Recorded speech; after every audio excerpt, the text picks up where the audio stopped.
प्यारे बच्चों अस्सलाम वालेकुम। आज हमारा मौजू अफसाना दर्द का मारा। आज हम इस सबक का 5वां पैराग्राफ पढ़ने जा रहे हैं।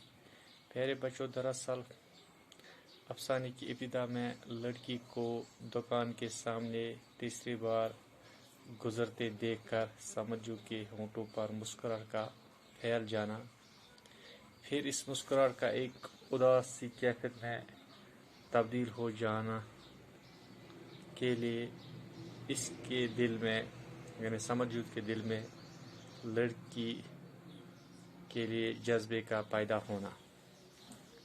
प्यारे बच्चों, अफसरा निगार ने दरअसल इस महरूमी व मजबूरी और बेकसी व बेचारगी की अलामत के तौर पर इस्तेमाल किया है। ये थर समझू का माजी और दुकान के सामने बार बार गुजरने वाली लड़की का हाल है।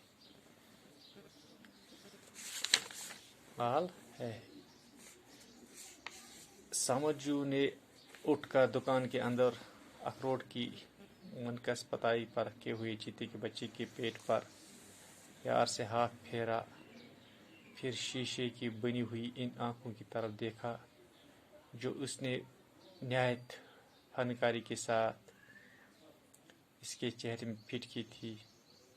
फिर इसके मुंह पर लगाई हुई इन बालों को देखा जो एक एक करके बहुत एहतियात के साथ इसने 15 दिन में लगाए थे। प्यारे बच्चों, फिर उंगली से इसके मुंह के अंदर लगाए हुए छोटे छोटे तेज नखुले दांतों को छू कर देखा। हाँ, वाकई चंद कदमों की दूरी पर हर देखने वाले को ये चीते का बच्चा ऐसा नजर आएगा जैसे अभी अपना दाहिना पंजा आगे बढ़ाएगा और जस्त लगाकर इस अखरोट की तपाई से कूद पड़ेगा।